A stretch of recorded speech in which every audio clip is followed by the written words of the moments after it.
Hello guys, welcome or welcome back to my YouTube channel. Like I said, I will continue with this topic right now. So, effects of supply side policy on the government. If you haven't watched my previous video on supply side policy, please go and watch. That video will help you to understand this video. So there is no use watching this video before watching that video. Okay, so effects on supply side policy on government aims. Okay, so increase in supply leads to price stability as shown in the graph. Okay, so if the supply increases with increase in aggregate demand or uh, economic development, the prices will stabilize. Okay, over here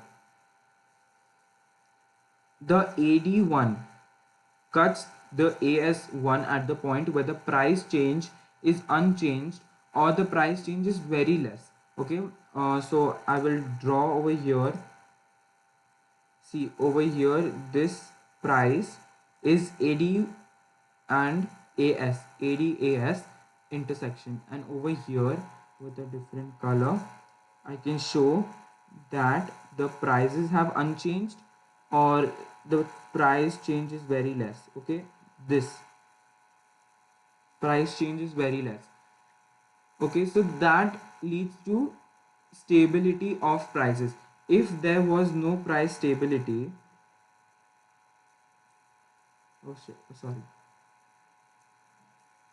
So if there was no price stability in the country or there was no supply side policy in the country, these prices would have risen, okay, a lot, a lot more than if supply side policy is there.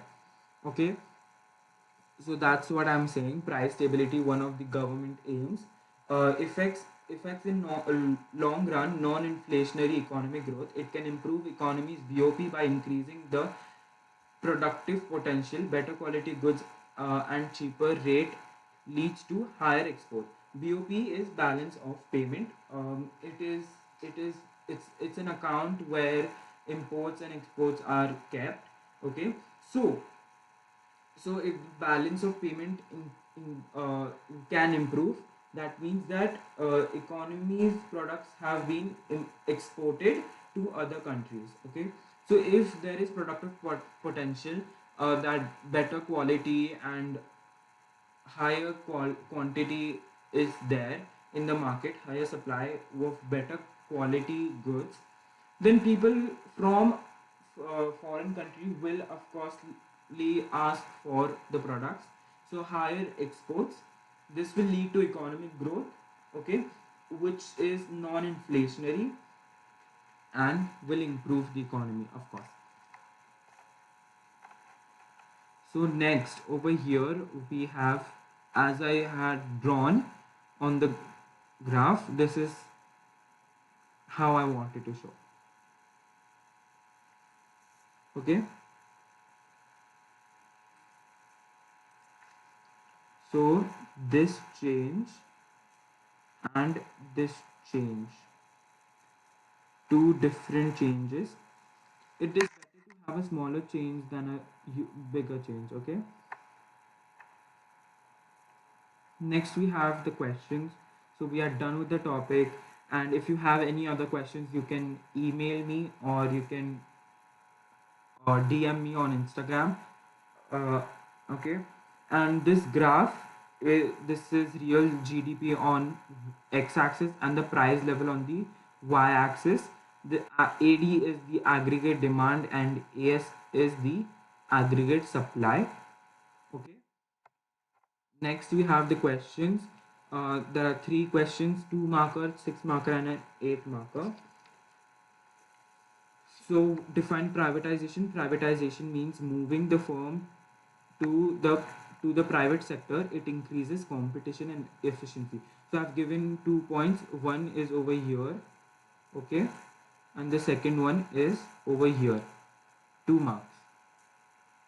I have mentioned 2 points for a 2 marker. Next we have analyze using a PPC the effects of supply side policy measure. So what will happen if there is a supply side policy imposed in the country on a PPC. Okay, so the output will increase. So first thing first, supply side policy is for the producers. Okay, supply is related to producers, and the PPC is also for the producers. If you do not know anything about the PPC, you can go watch my video on PPC. I will put a card on top of it in the video. Okay, so supply is for the producers, and PPC is also for the producer. That's why the PPC and supply side policy are interlinked. Okay, so the output will increase as the supply has increased. Long run aggregate supply is the longer ability to the economy is to produce goods and services that meets the demand and is based on the state of production technology, which the availability and the quality of factor inputs. Improvements to education increase productivity and quality of the labor force. Okay, so if so first thing first, there is a graph in the question. That's really good. Okay, so first you have to make a really well labeled graph. Okay, consumer goods and capital goods. So you have to label this, and you have to show two graphs or two curves, and they have shown the if they have asked for the effect. So this is the effect. This arrow is really important. It carries a mark. You have to show it in order to gain the mark. Okay, so you have to show this change, this increase in the supply or the production. Okay, supply and production are the same thing. So you have to show the increase in the production over here, which is the main point of the question, and you have to give an explanation for about 2 to 3 marks to gain all 6 marks. Next, we have discussed whether or not supply side policy will always increase employment. So will supply side increase employment or will it not? Okay, so here are pros and cons, or advantages and disadvantages. Okay,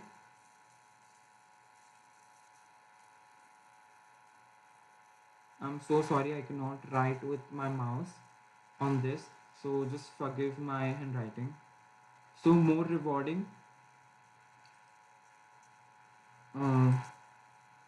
more rewarding. So what does more rewarding means?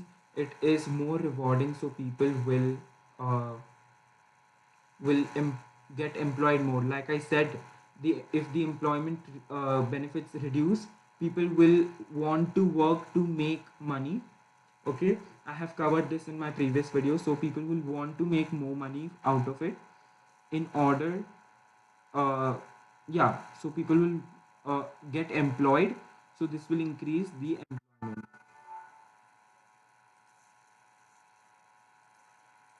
Okay, so people will get employed. Next we have uh, increased sales require more employees to work. Okay, so if there is improving education and training, there would be more skilled labor.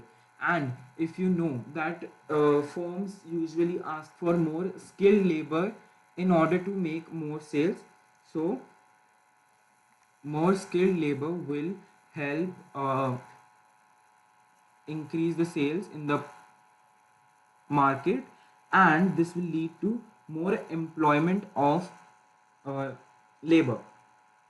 Okay, so improving education and training will make labor skilled. Labor skilled are highly in demand in the market and by the firms. This will lead to increase in employment also. Okay,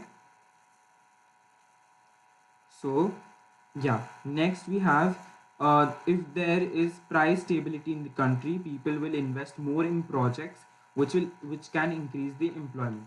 Like we did over here, price stability. So if there is price stability in the country, foreign countries will invest in the country and invest in more projects More projects, more people required, uh, then there is employment in the country. If hiring of employees are cheaper, then employment will increase. This is related to labor market reforms over here. Okay.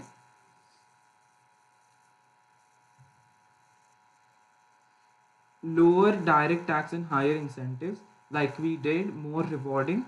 Okay, so it's more or less the same. Disadvantage, what can the disadvantage be?